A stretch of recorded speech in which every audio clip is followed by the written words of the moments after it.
Is recording, so I you're. can see it. Thank you.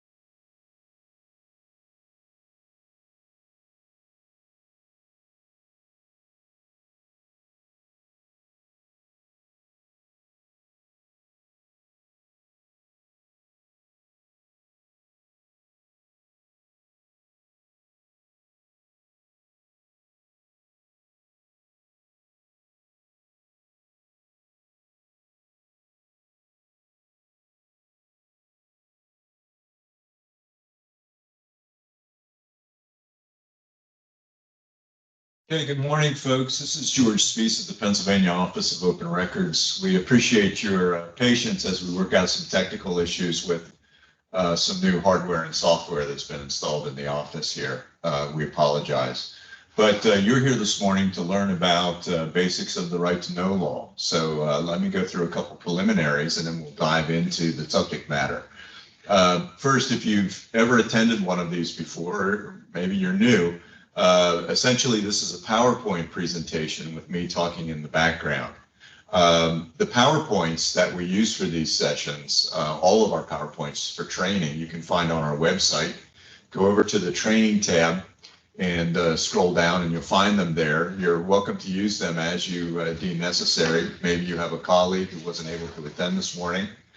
Maybe you have some training needs locally. You're welcome to use any of our resources. Also, this session is being recorded. Now, typically what happens is the recordings get uploaded in a couple days to our YouTube account, and then we create a link again to our website, and you can view the recording on the website. And again, maybe you've got some coworkers who couldn't make it today, local training needs, whatever. You're welcome to use those recordings as you see fit. If you have questions about the content, hopefully this will work this morning. You can use the chat feature to type in your question and I will answer live as we're going through. I have two requests. First is that, we're talking about the right to know law. So let's keep your questions on topic. Second is that if you can keep your questions as brief as possible, that would be helpful. Sometimes folks will type in a couple paragraphs and it's just awkward for me to sit here and have to read through that while everyone is waiting patiently. If it looks like you have something unusually complex or unique to your situation, we'll do one of two things. We'll wait until the end of the presentation and I'll come back to it, or we'll take the conversation offline. The contact information for the office is on your screen right now. And you can call in or send us an email. And we've got administrative staff who would, be your first point of contact. They're pretty well versed in the right to know law. They can usually get you headed in the right direction. If you happen to stump them, then your request will get escalated up to one of the senior staff. And they're pretty good about getting back to you, typically within 24 hours. So I think that takes care of all the preliminaries. Let's jump into the subject. Hopefully I can get this to work. Yeah, good. Okay. Well, let's talk about, the right to know law itself and why it's important. And I like to think that it's access to public records, it's government transparency, which essentially equates to good government overall. Whenever anyone is dealing with the right to know law, and they get confused or they get, buried in the minutia, they're not sure what direction to turn, I always bring them back to this fundamental statement. And it's the fact that the purpose of Pennsylvania's right to know law is to give the public access to public records, okay? There's a lot of misunderstanding still to this day as to what the right to know law is all about. People see that term right to know, and they think that it equates to some form of Google for state and local government, and that's just not the case. The premise of the law is fairly simple. The public has access to public records. So, like I said, when you find yourself kind of confused and not which way to turn, a lot of times if you come back to this fundamental statement, it can get you reoriented and back on the right track as to what decisions you need to make, what actions you need to take. Now, in that context, you need to remember that every record of an agency is presumed to be public. That's the starting point. It's what we call the presumption. So if you're joining us today and let's say that you're an agency open records officer and you've just started, this is something to keep in mind, but don't get wigged out about it because people, they hear this presumption and they think, oh my gosh, everything in the office is going to end up on the front page of the paper tomorrow, or it's going to be, on somebody's Facebook page. And, I'm here to tell you that's not necessarily the case. But if you receive a right to know request, and let's just say a red flag goes off, and you're thinking, gosh, I don't think this record should be released to the public. It's too sensitive. There's something wrong here. There is a very good chance that there would be a tool available either within the right to know law itself or another law that would confirm your concerns about whether or not that record should be released to the public. But keep in mind that if you're going to withhold a record, if an agency, meaning it could be a city, state agency, township, borough, school district, extension of school district might be, a charter school or an authority created by statute. What it comes down to is that it is the agency that bears the legal burden of proving that a record is not public. So you've got the presumption. All records are public, unless the agency can successfully make a legal case that the record is not public. Okay, so that being said, let's move on. And I want to emphasize the point that the right to know law is not a confidentiality law. Okay, what does that mean? Well, first offhand, there's nothing in the right to know law that prevents an agency from simply giving out a public record. You do not need a right to know request in order to give out a public record. Now, you can establish a local policy that says we'll only give out public records in response to a right to know request, but that's not part of the right to know law. Essentially, I'll give you an example. If I come walking into your office, and let's say it's budget season, and you've got a stack of budgets on your desk or your counter, wherever, and I ask for a copy of the budget, you can simply hand that to me. I get what I'm asking for, and I walk out the door a happy citizen. Okay? As a matter of fact, I can come into your office with a right to know request for a copy of the budget. And you've got a stack of them there. You can say, George, you know what? It would save you a lot of time and it would save me a lot of paperwork if you'd simply tear up that right to know request and I'll give you a copy of the budget. And why wouldn't I do that? I'm getting what I'm asking for and you're saving yourselves a lot of trouble, a lot of paperwork. So, there's nothing preventing you from simply giving out public records without any requirement that you receive a right to know request. That is a local decision that the agency would have to make. And you'll find that the right to know law does afford agencies a fair degree of discretion and flexibility in how they administer their open records programs. Now, what we recommend is that if you have commonly requested records like budgets, contracts, salary information, purchasing documents, things that are inherently public, that you be proactive and post them on your website, provided you have a website.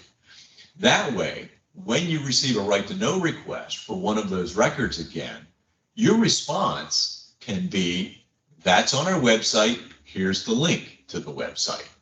And what you'll notice is that hits on your website will start going up because you're now using it as a business platform. And your right to know requests will start going down because people are finding what they need right online.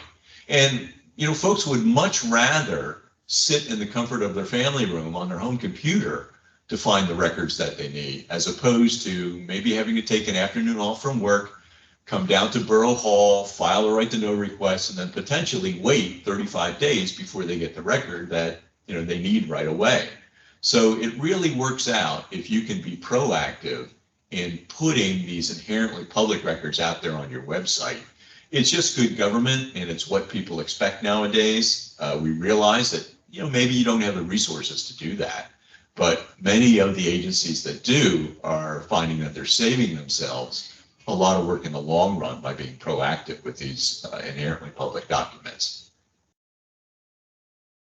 Now, the agency we're assuming is subject to the right to know law, and that for the most part is just about every state or local agency. There are some things that you have to do. First is that you need to appoint an agency open records officer, what we call an ARO. Now, that's also known as a right to know officer. There's no difference, it's just semantics. That person can be any public employee or any public official. And you can have more than one, okay? There's no limit on the number of agency open records officers that you have. They don't have to be like at a specific level within the agency.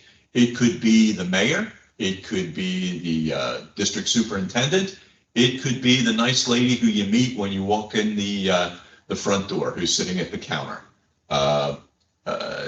There's no requirement for training, although we certainly encourage them to get as much training as they can. And like I said, you can have more than one right to know officer. Just make sure it's clear to the public who that person or who those people are. Okay, questions popped up here.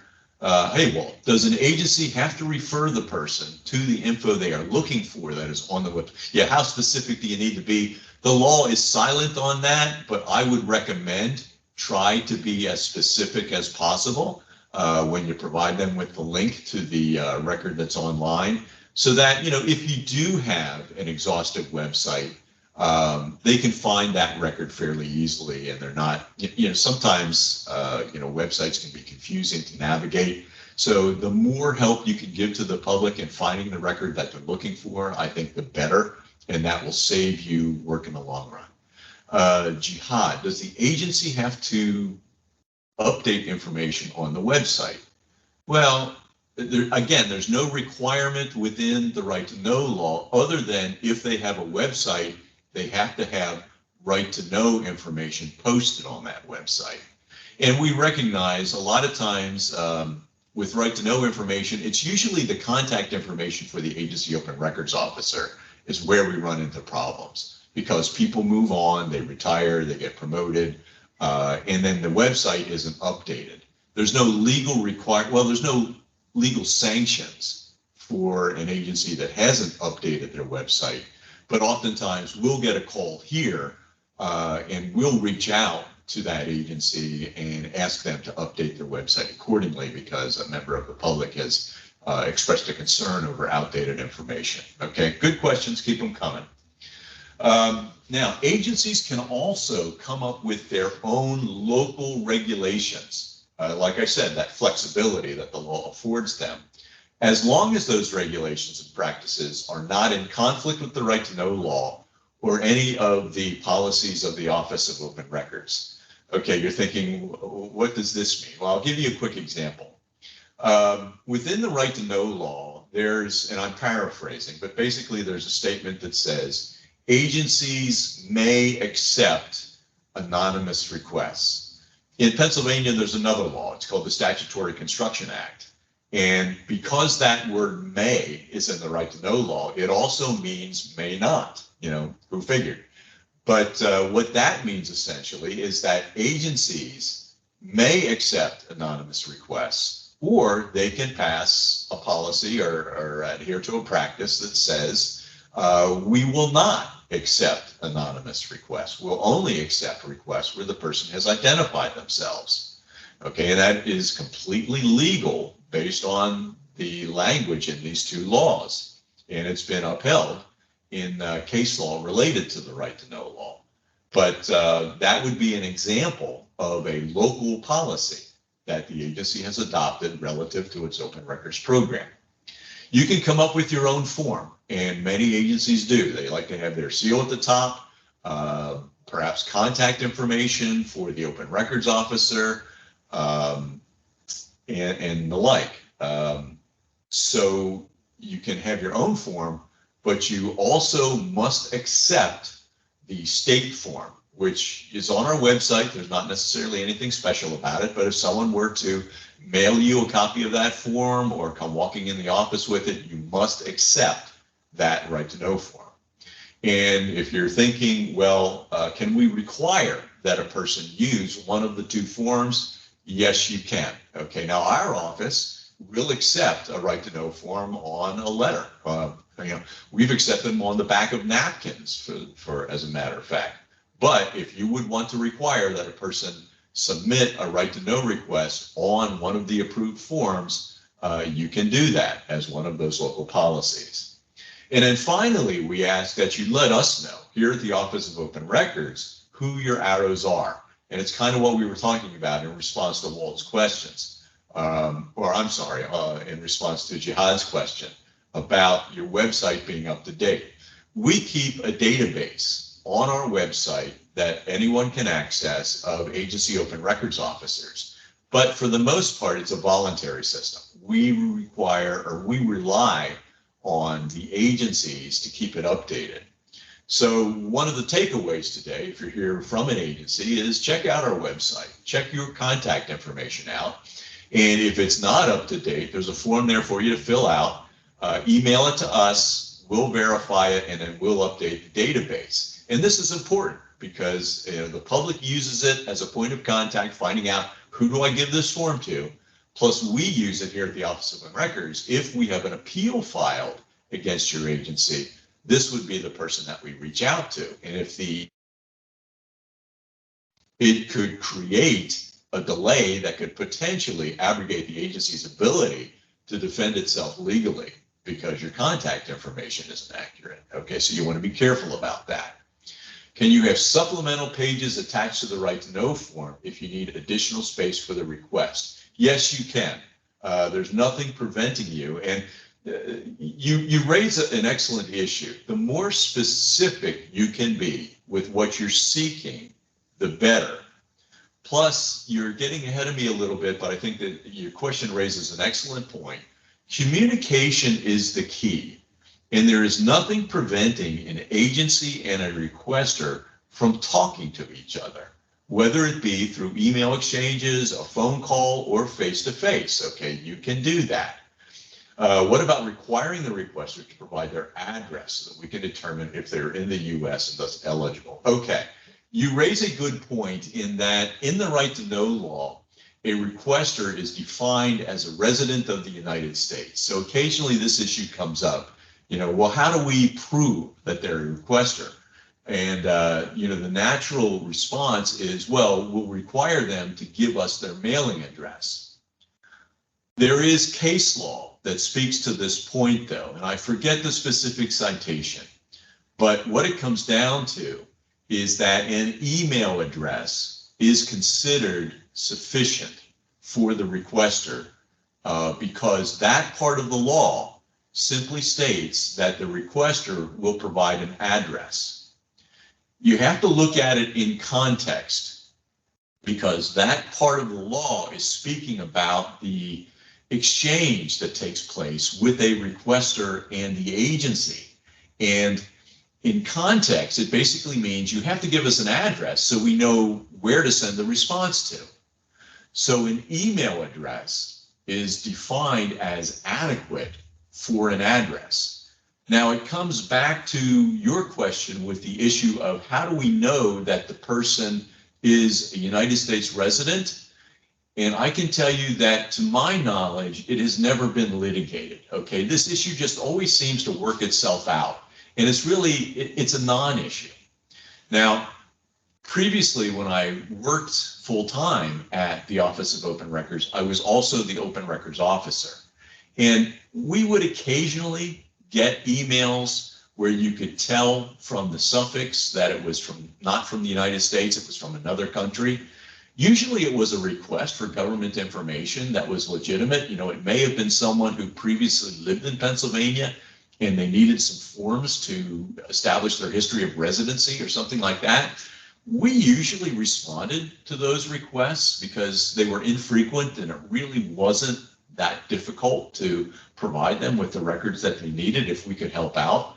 But, you know, to cut to the chase of what you're asking, it's never been litigated to the point where I could provide you with a definitive answer.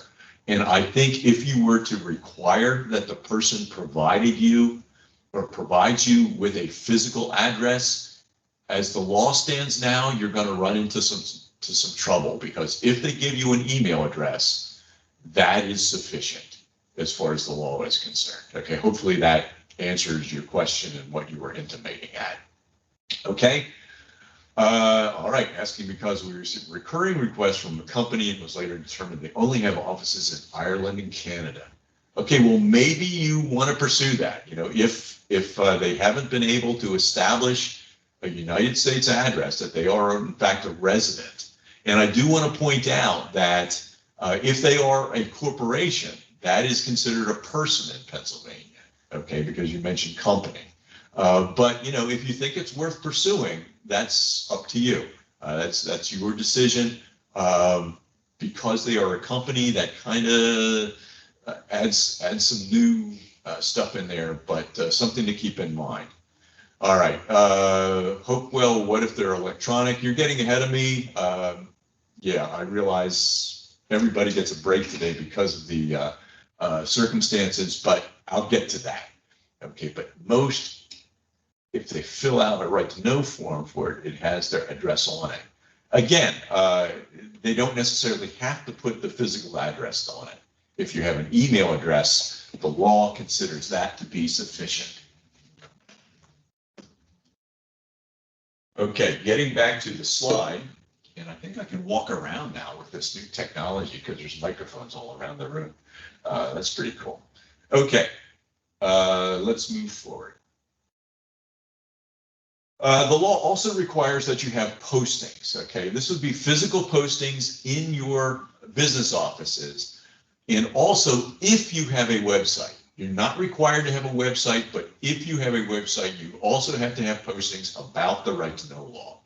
Okay, the purpose of these postings is to educate the requester. Look at it from the public's perspective. I need a record. There's this thing called the right to know law. It looks kind of confusing, but I understand, you know, I can get a form, fill it out, and I'll get the records that I'm looking for.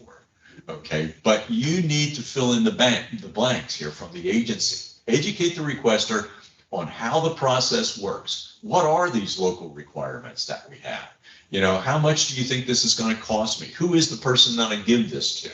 Okay, so your postings have to have contact information for the arrow. Like I said, who do I give this to? Contact information for the applicable appeals office. And in probably 95% of the cases, it's going to be the Office of Open Records. Just give them the URL to our website, because all the information they need to know about appeals, they can find on our website. Then you have to have a form available so that if they don't have one, they can get one from you for completing it and, you know, getting the process started. And then, like I said, any of those local regulations and policies that your agency may have adopted. You know, the person is entering the arena or entering the game. So show them as best you can what the playing field looks like, so that, you know, if there are hurdles, if there are challenges, that, you know, they're ready for them, because nothing upsets people more than, you know, thinking that, okay, I've done everything I'm supposed to do, and then someone comes back and says, oh, no, you did this wrong, we're going to have to kick it out. Okay, so work with them, help them out, and things will go easier for you on the agency side in the long run. Okay, let me get a sip of coffee here real quick. And we'll move on to the next slide. Okay, there are some things that agencies cannot do in respect to the right to know law. The first is that you cannot adopt a policy or practice that limits the number of requests or records that a person requests in a specific time frame. You can't say, ma'am, I'm sorry, you already filed 3 right to know requests this week. That's all we allow. If she's inclined to file a dozen requests this week, the law allows her to do that. Also, you cannot compel a person to tell you why they are filing a right to know request. You can't deny a request based on the reason or what you think that reason might be. Now, let me go off script here for just a minute. The greater majority of people who file right to know requests have a legitimate reason for doing so. You have a record, or they think you have a record that they need to solve some problem that they have. But there are some people who, for whatever reason, the relationship between the agency and that person is broken down. They're going to be a pain in the neck. And one of the ways they're going to be a pain in the neck is through weaponizing the right to know law. If you have one of those people, what I recommend is that you sit through our webinar dealing with payment issues and the right to know law, because I've worked with the right to know law now since its inception in 2009. And I can tell you that the best solutions for dealing with what we call problem requesters lie on the payment side of the right to know law. And we'll speak to that briefly here today, but we also have an entire webinar dedicated just to this topic, where we'll kind of give you some tips and pointers on dealing with problem requesters. Okay, so let's move on and get out of the prohibitions. I like to define or describe the right to know process as an obstacle course, and I'll tell you why. This obstacle course, it has a start, it has 2 hurdles, and in front of the second hurdle, there are 3 hoops. So if you can make it over the hurdles, through the hoops, and across the finish line, then you have a public record that should be released in response to the request.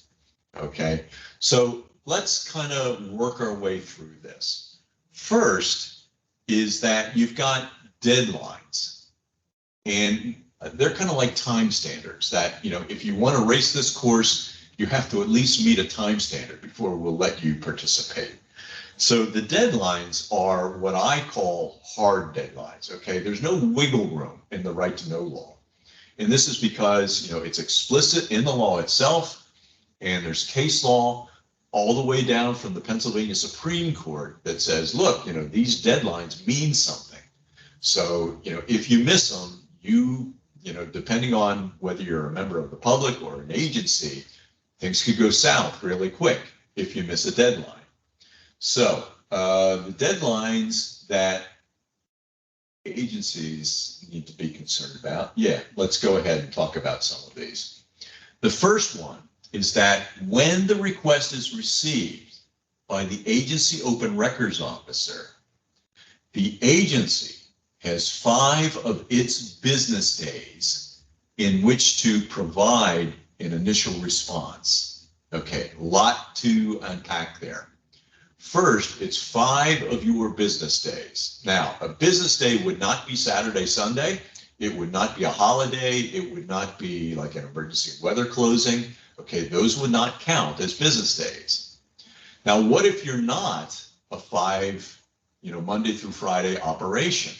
What if you're like a small township in the northern tier and you're only open 2 days a week? Well, you receive a right to know request, okay? Let's say you receive it today. Today's a business day, and tomorrow would be a business day. Well, tomorrow would be your first business day, your first full business day. All right, so you've got Thursday. Then you go to the second week. You've got Wednesday, Thursday. Now we're past our third day. Then you go to the third week, and you've got Wednesday, Thursday, our 2 business days. Close of business that Thursday on the 3rd week would be the end of your initial 5 business day window. You see how that works, your business days. Now, let's say for whatever reason, you're unable to provide an initial response within that 5 business day window. The law allows the agency to unilaterally take a 30 calendar day extension. Now, a calendar day is different. It's, you look at the calendar, count out 30 days, you would include Saturday, Sunday, you would include holidays, you would include weather closings, but after 30 calendar days, then your final response is due. Okay, and that response could be, well, first offhand, we go back to the initial 5 business days. The response could be, we need an extension. So we're taking the 30 calendar days. Now, for the extension to be valid, there are some conditions that need to be met. First is that it needs to be invoked within that initial 5 business day window. Okay, so you've got, well, let's say you receive a right to know request. It comes around to the 6th business day and you look at it and say, oh my gosh, I forgot about this. Well, we'll just take an extension. Unfortunately, you have denied the request by default because you missed the deadline, and that person's appeal rights have opened up because they didn't hear anything from the agency during the 5 business day window.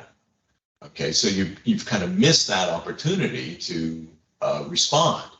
Okay, the second thing you need to do is respond to the person in writing that you're taking the extension. And if it's email, that's fine. Okay, that's writing. Then you need to provide them with a reason as to why you're taking the extension. I think I have, yeah. Then you need to provide them with a reason why you're taking the extension. And you can go to section 902 of the law, and it actually has a list of 6 reasons, and you can pick the ones that are appropriate. And then you have to provide an estimate.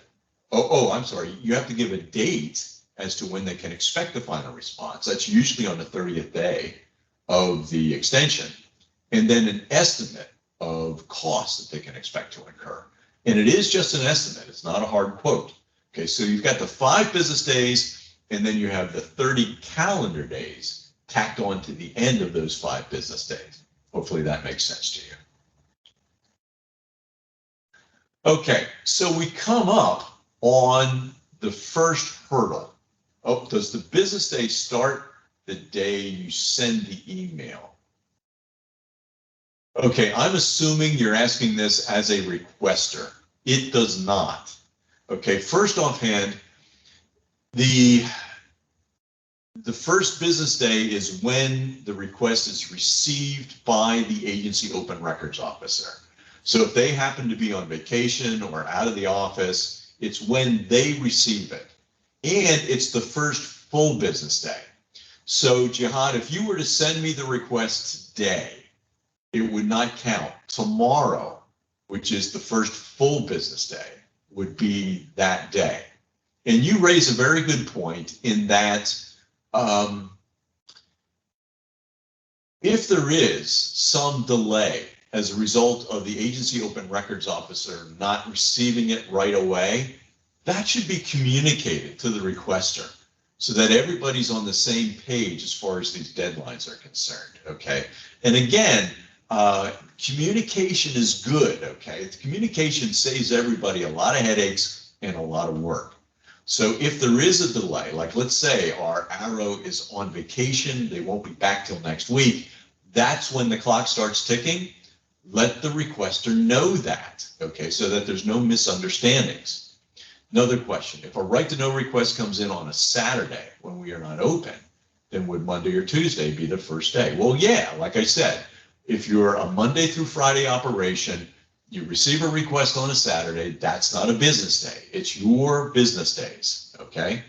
All right, let's go back to the slide we have on the screen now.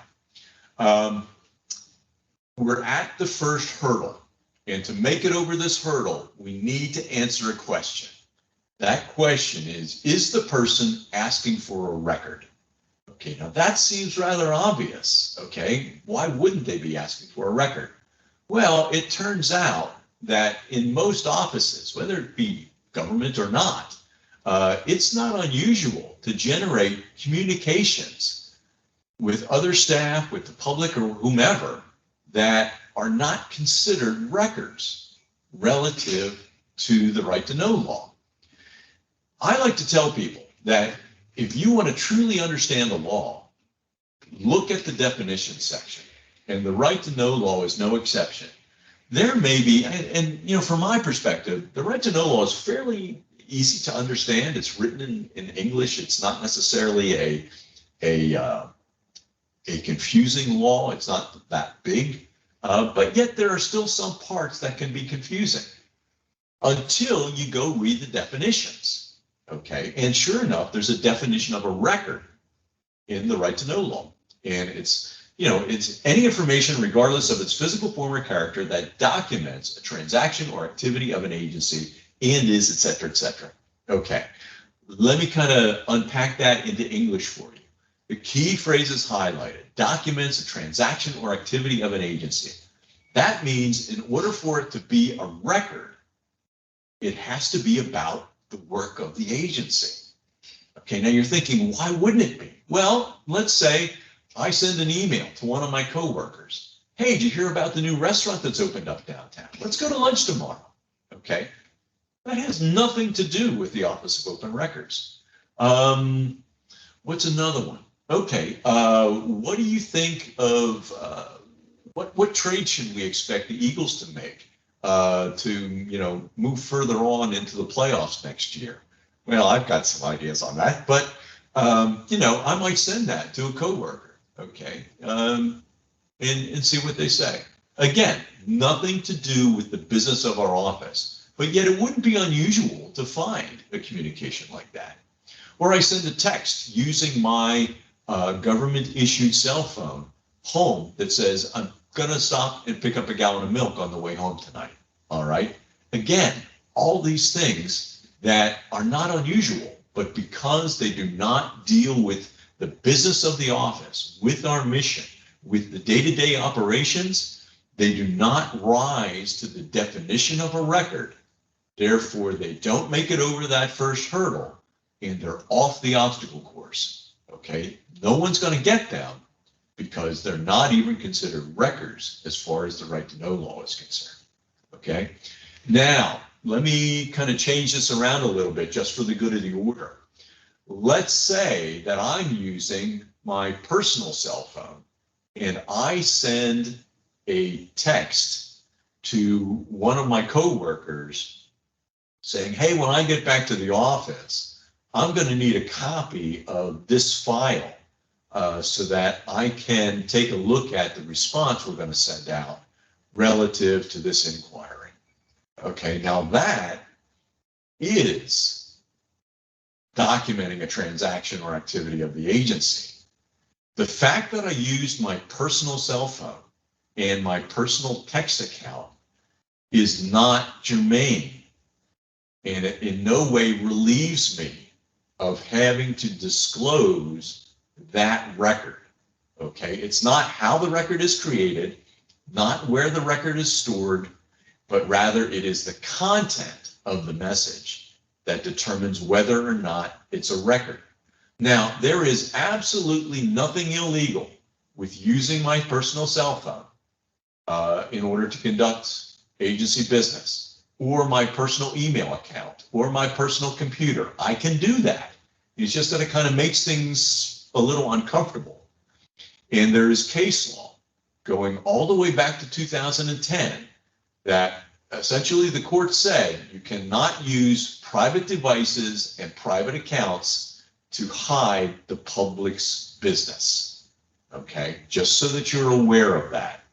And you should be prepared that if you do use personal devices and personal accounts, that you may have to disclose those records in response to a right to know request. All right, moving on the obstacle course.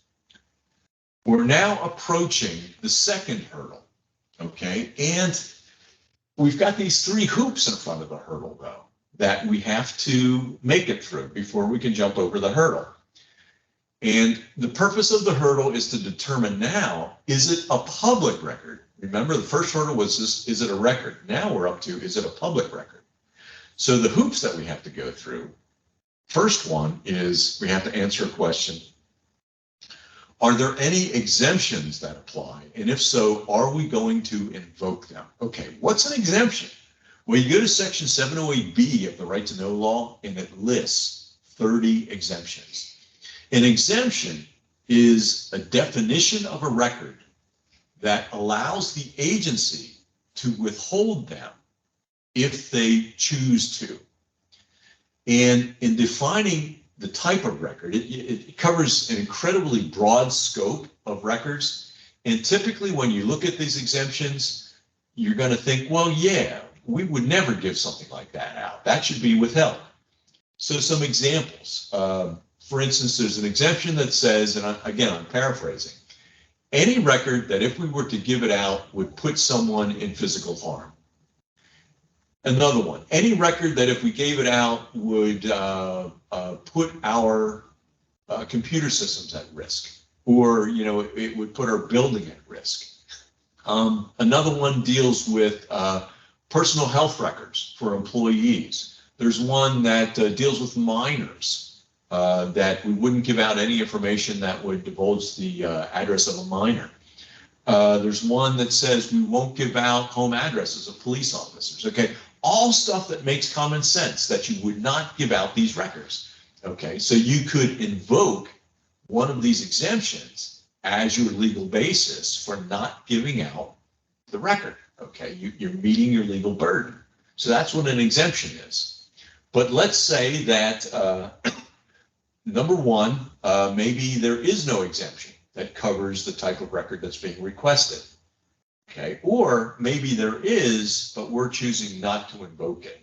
Maybe we're saying, oh, this person, what they're asking for, yeah, it's covered by the Right to Know law.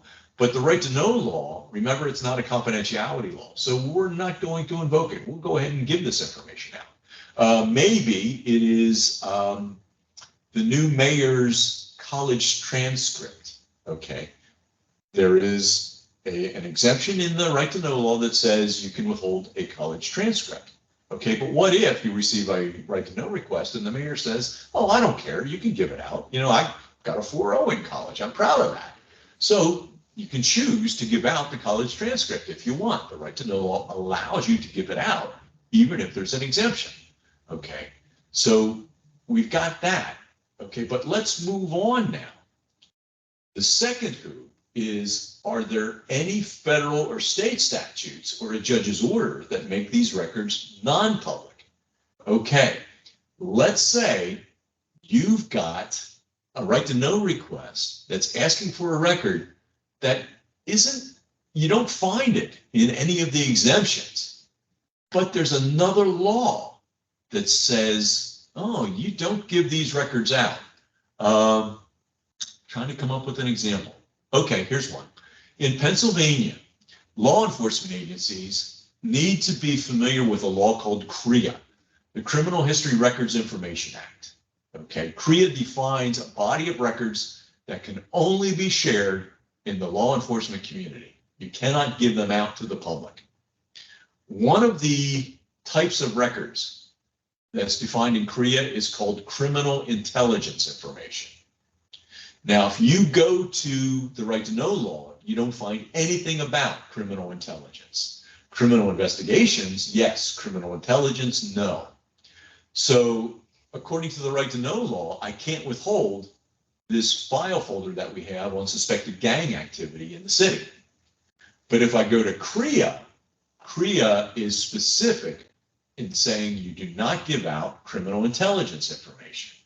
So the agency, which must meet its legal burden to withhold a record from the public, would now refer to the appropriate language in CREA that says criminal intelligence information is confidential.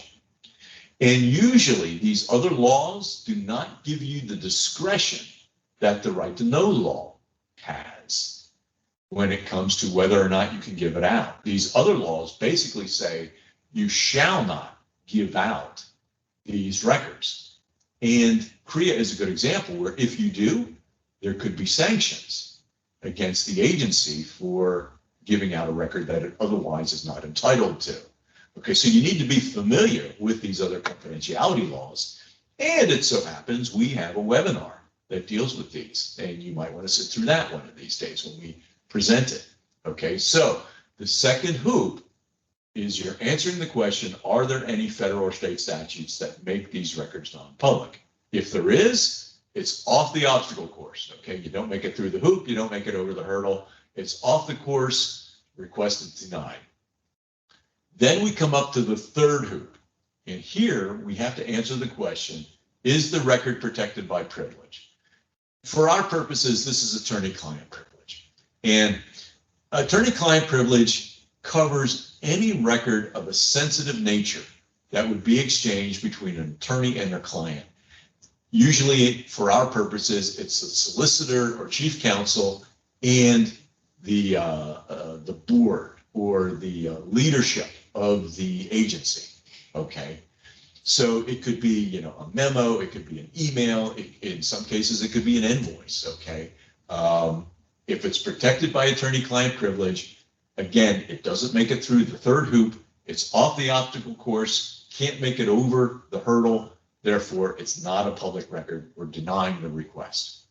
All right, but if any of these conditions, if all of these conditions are, how can I phrase this? If none of the conditions are met and we've made it through all the hoops, then we jump over the second hurdle. And in essence, we're saying it is a public record and we're releasing it as a responsive record in response to the right to know request. Okay, it is a public record. Okay, but let's talk a little bit about payment issues. If the AARO is an attorney, or communications between the AARO and the various municipal agencies related to the particular right to know request protected by privilege, you would have to look at the sensitivity of the communication itself, Paul, because you would be looking for, and this is not a legal opinion, I'm just giving you a layman's perspective here, is the communication in any way providing legal guidance or advice or something that could be considered attorney work product? If it's a simple communication like a transmittal, herewith find my response to the attached right to know request, that's not providing any legal advice. So chances are that communication would be considered a valid, responsive record. But if it were more expansive and the attorney would be saying, I am denying this right to know request based on, the following legal premises or whatever, there is a chance that that could be considered attorney-client privilege. I think, number one, you would have to look at the communication itself. And if it's not clear to you, then I would rely on the opinion of the attorney themselves, because chances are they would also be the person dealing with any appeals. So yeah, I would rely on the guidance of the attorney. And since they're the open records officer, they're going to be making that decision anyway. So it's kind of a moot point. But that's an interesting question. Yeah. Okay. So let's get to payment issues here. Cover this rather quickly since we've got a late start on this. First offhand, the agency is only required to provide the record in its current medium. Okay, and what's medium? Well, it's electronic versus hard copy. All right, and there's a lot of agencies that get hung up on this because they're not aware of this reference, and I think it's in section 701 of the Right to Know Law. If someone submits a right to know request, let's say you get it electronically, and the person is asking that the record be sent to them electronically. Well, they're doing it for two reasons. First, because it's convenient, it's easy. Second, because it's free. I mean, there's no charge for electronic records.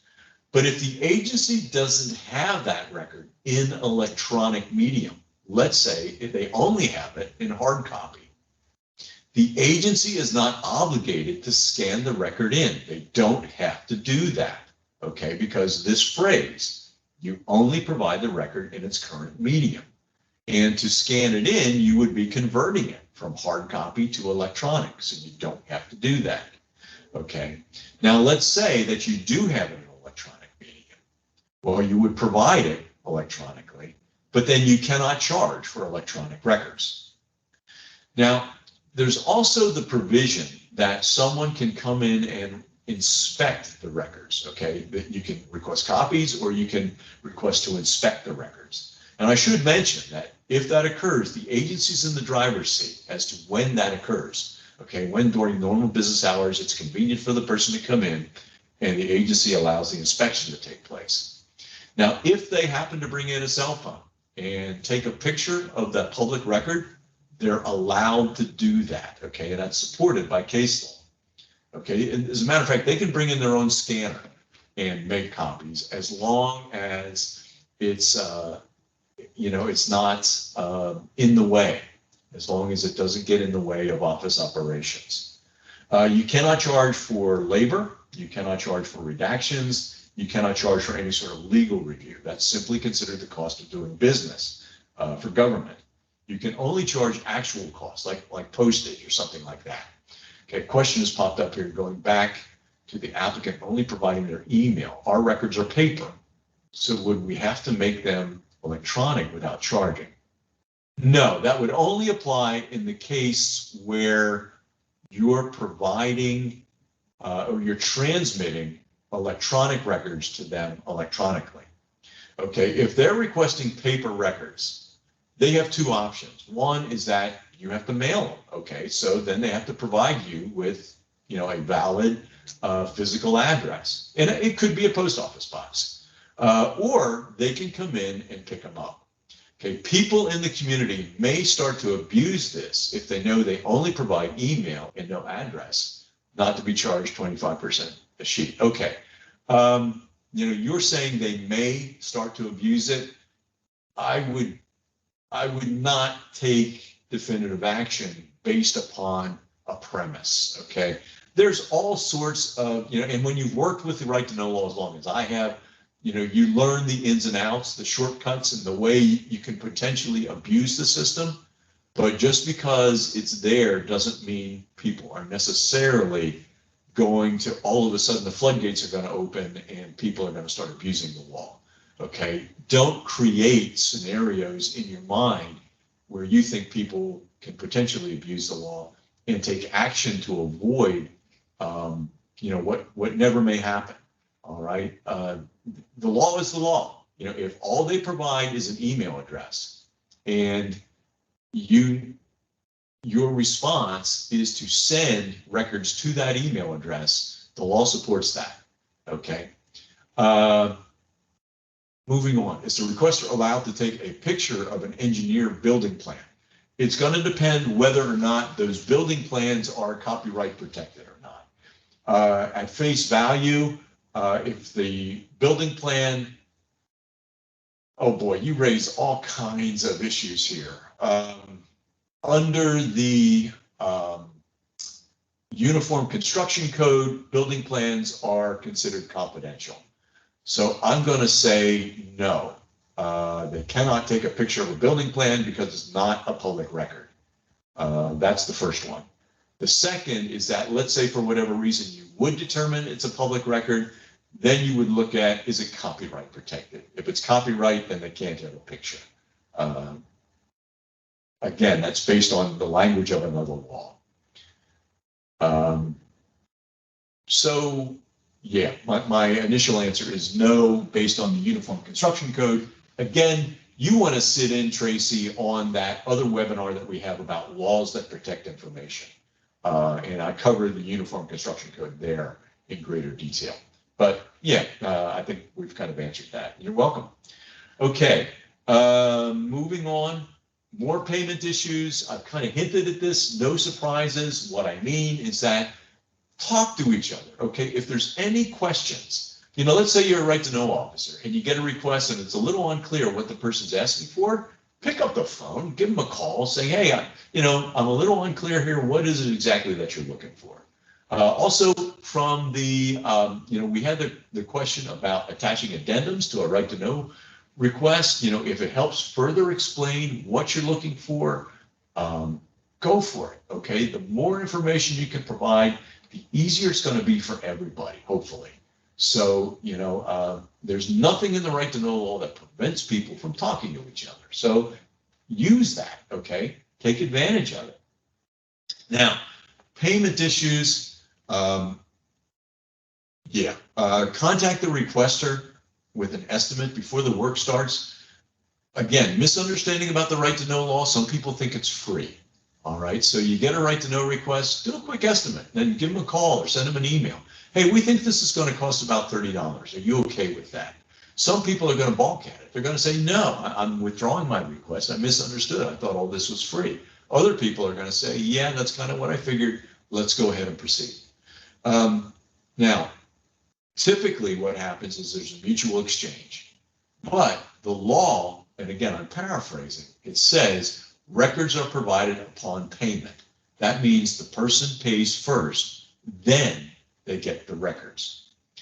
Now, there is a provision in the law where if it looks like the response is going to cost more than $100, the agency can demand full payment up front, and provided it exceeds $100, okay? See, I like to refer to that as a security deposit.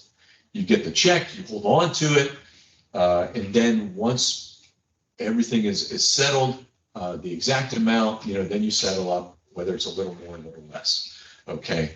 And then here's something that a lot of people aren't aware of, is that if you have someone who submits a right to know request and there's a charge, but for whatever reason, that person fails to pay and they've received the records and there's an outstanding debt, you can deny any further right to know requests based on the fact that there's a non-payment issue. Okay, and again, I go into that during the payment issues webinar, but you want to keep that in mind. If there is an outstanding debt, you can deny any further right to know requests from that individual. Okay, let's say that the person didn't make it through the obstacle course, and now you're denying the request. Well, there is a format to use for a denial letter.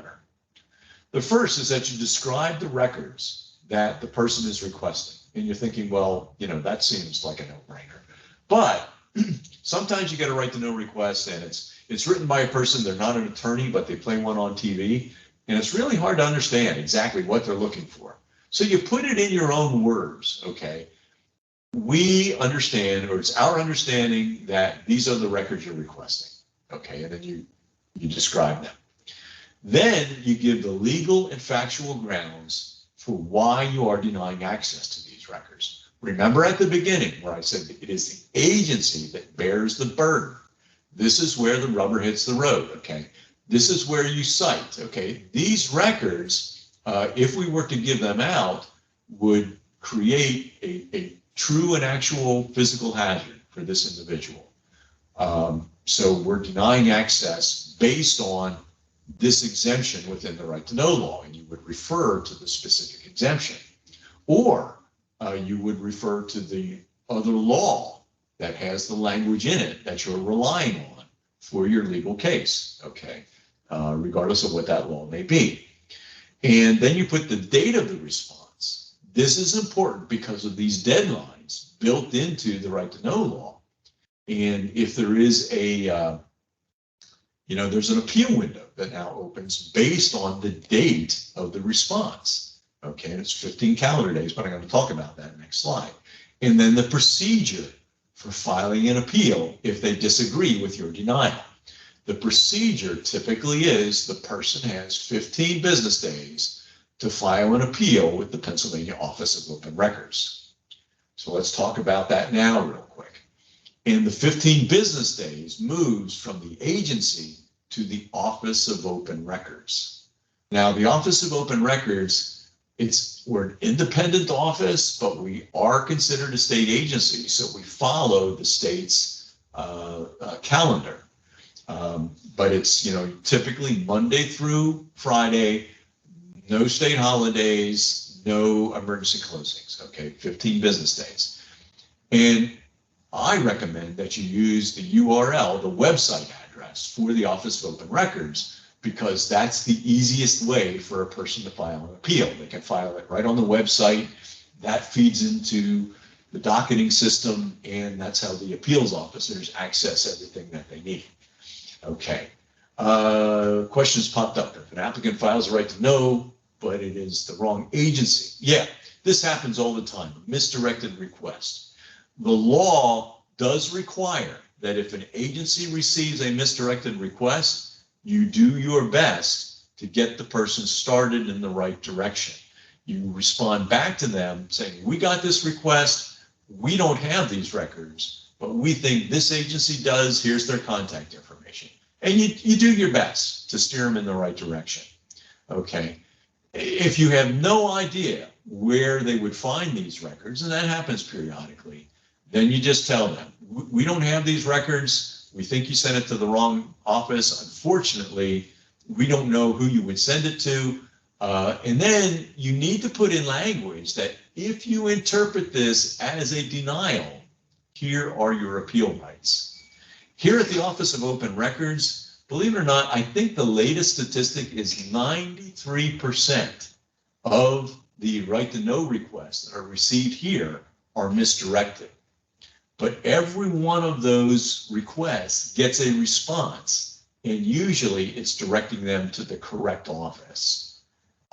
But that's what we do, and that's what the law requires. So you do the best you can to get the person headed in the right direction. Okay, you try and help them out. Okay, and if you're nice about it, usually they don't interpret it as an appeal, and you don't have to worry about all that. Okay, all right. Moving on from appeals. Okay, and I don't want to brush over this because this next slide, well, actually not this slide, but the next slide is pretty important. But when we receive an appeal, there's 4 elements we look for. We need a copy of the original request, a copy of the agency response, provided they gave you one, a copy or a statement about why you believe the records are public, and then a statement why you believe the agency was wrong in denying the request, if that's appropriate. Now we're at this important slide, okay? Folks, if you're here from an agency, if you're an agency open records officer, right to know officer, whatever, if you're just someone who deals with right to know requests in the process on a routine basis, this is probably the most important slide you will hear this morning. Listen closely. If you receive a notice of appeal from the Office of Open Records, run, do not walk to your solicitor's office to let them know. Everything I've described up to now has been what we'll call an administrative process.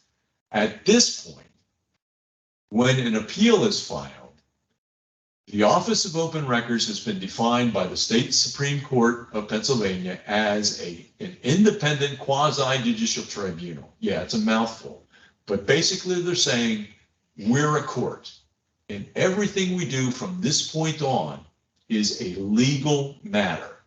And when you get into legal matters, everything has to have a specific form. It has to use specific language, and there are very tight deadlines. And if you were to delay notifying your solicitor, because that's the point person, an arrow should not respond to an appeal. It should be your solicitor. And if there is a delay in getting them this information, again, you could abrogate your agency's ability to respond to the appeal and defend yourself in a legally acceptable manner, okay? Your solicitor will know how to do everything appropriately, at least they should know, not the agency open records officer. So that's why this is very important. We don't want to see you lose an appeal based on a procedural error. We hate it when that happens, but the law is the law. And if you screw it up, we're going to tell you. And we cannot allow any wiggle room here because the higher level courts require it of us, so we must require it of you. Okay, I think I've made my point. I'm not sure how I can make it any clearer. All right, so the product of an appeal is what's called a final determination. It looks like a decision you would see coming out of any other court, County Court of Common Pleas, Pennsylvania Commonwealth Court, Pennsylvania Supreme Court. Same exact format, same exact language, logic used, citing precedent and so forth. They are legally binding, okay? They carry the weight of law. And you can find them on your legal services like Lexis and Westlaw. We post them to our website. They're in, again, another database. It's like 30,000 decisions and counting, and they're searchable. You can search on municipality, you can search on a legal issue. You can simply put in, you could search on your name if you wanted to. You could put in, a random text string, and it could be your name and see whether or not your name pops up in any appeals. Okay, but they're all there for your ability to research and see what's going on. Okay, now our decisions, I'm sorry, I should mention real quick here, mediation, which is an option. When a person files an appeal, one of the checkoffs is, would you be interested in mediation? Then when we send out the notice of appeal to the agency, we include a form in there. Would you be interested in mediation? If both parties are, then the case, rather than getting assigned to an appeals officer, it gets assigned to a trained mediator. And what we've found is sometimes if you just get the parties talking to each other, a conference call, okay, sometimes that's all it takes. Get people talking to each other, that communication that I keep emphasizing, you can solve the problem and the case goes away. And everybody's happy, at least it's happy as you can expect. Okay, so that is an option. But if mediation fails, then the case gets reassigned back to the normal process where an appeals officer gets involved. Okay, so just something to consider if you do get involved in an appeal, that mediation is one of the options available to you. Okay, our decisions from the normal appeal process can be appealed to a higher level court. If it's a local issue, a township, a county, or a borough, school district, and the like, it would be appealed to your county court of common pleas within 30 days of us issuing the decision. If it's a state agency that you're dealing with, then it goes to the Pennsylvania Commonwealth Court. But you have to tell us that you're appealing it, notify us, because we do one of three things. We simply monitor the case, we may file briefs, or we may ask for an appearance before the court. The case would proceed accordingly based on how the judge decides to proceed. The Office of Open Records is not a party to the appeal. The dispute is still between the agency and the requester. Okay, they're the ones fighting. The OR is simply a lower level decision maker of record. All right, so I think we've pretty much covered everything. I want to go back and just apologize for the technical issues at the beginning. I walked in here this morning and there's like an entire new system. It's pretty snazzy just looking at what I have experienced here, but we weren't quite ready and we had to sort some things out. But hey, we got it sorted out. Somewhat of a late start, and we appreciate everybody's privacy. You've been great. Also, thank you for the questions. We're getting ready to wrap things up here, so if you do have any further questions, now's the time to get them in. If we end the presentation and you still have questions, reach out to our office. The contact information is on the screen. And like I said, we're more than happy to help you out, whether you're from an agency or a member of the public. We want to help you. Okay, question has popped up. If the arrow is on vacation for a week and request, yeah, you did miss this, but I'm more than happy to repeat it. There is case law. The case is Donahue versus the Office of the Governor, where the court said that the clock starts ticking when the agency open records officer receives the request. So if they're on vacation, the clock starts ticking when the arrow comes back. But like I said earlier, if this is the case, let the requester know, whether it's an automatic out of office reply or, someone else in the office can reach out and let them know our regular person's on vacation. They'll be back Monday. That's when the clock starts ticking. Okay. It just helps. Okay. It just makes things easier for everybody. when you have that communication. But yeah, good question. Okay. Okay. If there are two arrows, primary and secondary, can requests be emailed to both? Yes. As a matter of fact, that's what's done here in the Office of Open Records. There is what's called a resource account. It doesn't go to a specific individual, but there are 3 people that I think have access to that account, and it's checked twice daily. So that if someone is out of the office that week, there are 2 other people who have access and they get the ball rolling. As a matter of fact, they fill in. If the regular arrow is out of the office on vacation, then they move up to the front bench and take care of whatever needs to be taken care of. You can have as many arrows as you want, and it's really good if you have a backup. That's great.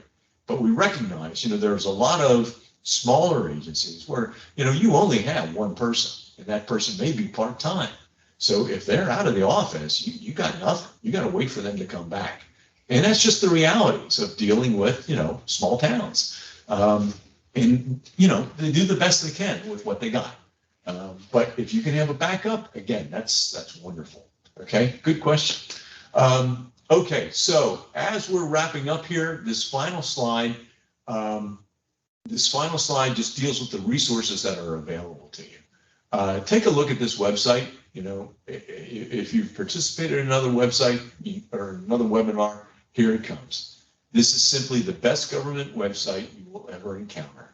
It is updated 6 days a week with new information, new cases, new decisions, training opportunities, and the like, okay?